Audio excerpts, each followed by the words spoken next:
nature of consciousness is to move toward the completion of the pictures you put in your consciousness. So if you start with a stillness, and then you have a wish, then you have a goal, then you're moving toward the completion of your goal. And along the way, of course, events in the outer world are moving you towards that.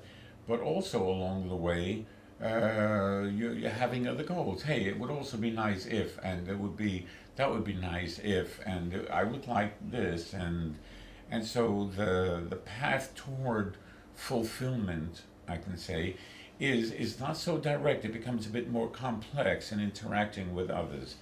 And at the same time, if we look at our lives, if we look back at our lives, we can recognize at some point we made a decision. It would be nice to have something, to do something, to achieve something, to experience something. And then at another point in our life, it happens. It happens. So it's like we've asked something from the universe, and the universe delivers it in some way that's in accord with what we let ourselves to believe is possible. So these esoteric principles, they're not just mind games. The objective is for us to understand our life and how it works and how things happen. And so when we can see this as an operative principle in our life, that we are moving toward the completion of goals that we have established or asked for earlier, the next question is what happens when we reach the end of a lifetime and we haven't yet experienced all of the things that we've asked for. And so, as I see it, we go to the other side and we look around and we ask ourselves, where is there another storyline that continues this process of the delivery of things that I have asked for? Okay, there's one. I can jump into that movie down there and see it through the eyes of that character, and the process will continue. Okay, so when we're looking at things in this way, and when we go out there deciding what movie to jump into, then I'd say we're talking about the level that we call the soul.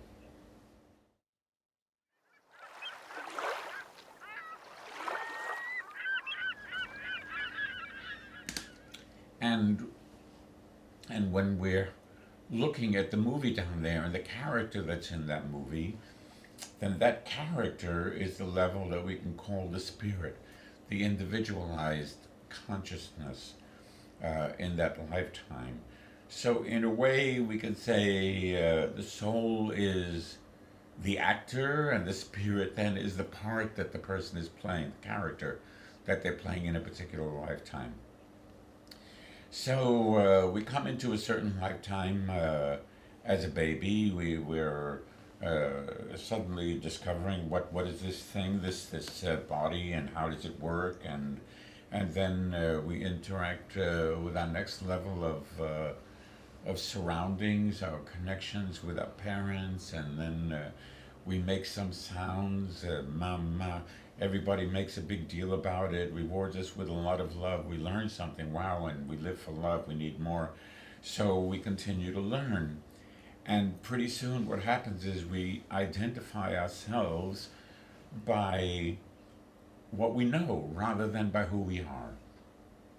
And then we develop this level that people call the personality or the ego.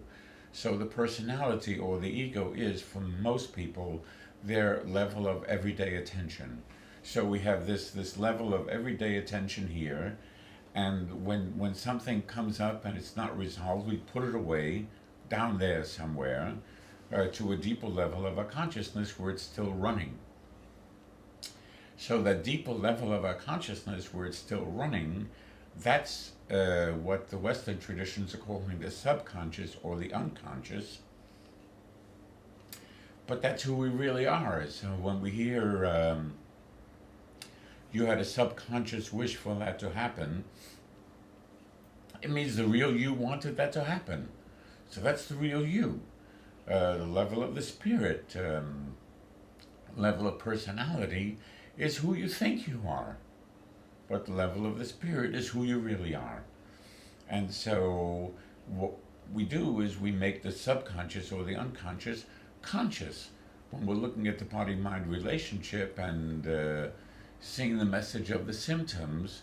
Then we're saying this is the message from that level of our being, from who we really are, the level of the spirit that the again others refer to as the subconscious or the unconscious. But the level of personality is our sense of identifying with our mind and with our mental processes.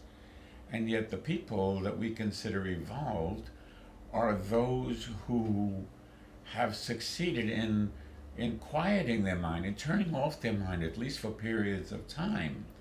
But because people identify themselves by their mental activity, it's I think, therefore I am. They equate existence with thinking. And then they're afraid to stop thinking because what's going to happen? I mean, it's oblivion, it's unknown, and they have to learn to trust that. And as people do more and more meditation and allow themselves to go more and more quiet, they can experience periods of time where their mind can go quiet and hey, I'm not thinking, but I'm still experiencing. I'm experiencing something, you know. And so some people are using as meditation, just watching their breathing. And I remember when I first heard about that, I thought, okay, I watch my breathing. It's boring. Nothing's happening. You know, I didn't know what the whole purpose of it was. But the objective was just to hold attention on something happening in the present moment. And when your attention is on something happening in the present moment, that attention has to come away from the thoughts and from the thinking processes. And that's what allows the mind to become more quiet and eventually to stop and to be engaged when we choose to engage it, or to let it rest when we don't particularly need it in the present moment.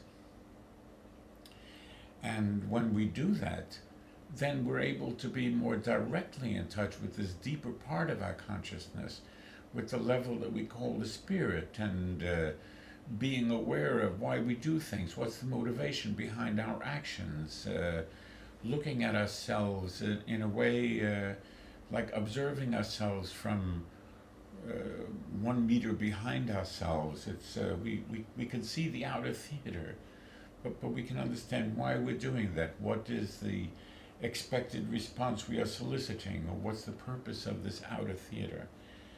Of course, the Western traditions tend to call this schizophrenic. You know, they put a pejorative label on anything that's, you know, not society's values. But the beings that we consider evolved are the beings who can observe things from this point of view. For myself and my own evolution, what helped me was to understand that everything that happened in my life was what I really wanted to happen at some level. And in that way, to align my level of personality with my level of spirit, to acknowledge, yeah, at some point I did decide I wanted that, and then that happened. Or at some point I did decide that I didn't want that to happen, and then it didn't happen. And so, with this conscious sense of alignment, I could still use my mind, I could still engage my mind. I didn't have to destroy my mind, I didn't have to kill my ego, if you wish. I don't know, the thought of killing one's ego or destroying one's ego, it's like, why would somebody have to destroy some part of themselves in order to evolve? It's more just aligning everything in a particular direction that makes more sense and allows the person to live more consciously, more deliberately,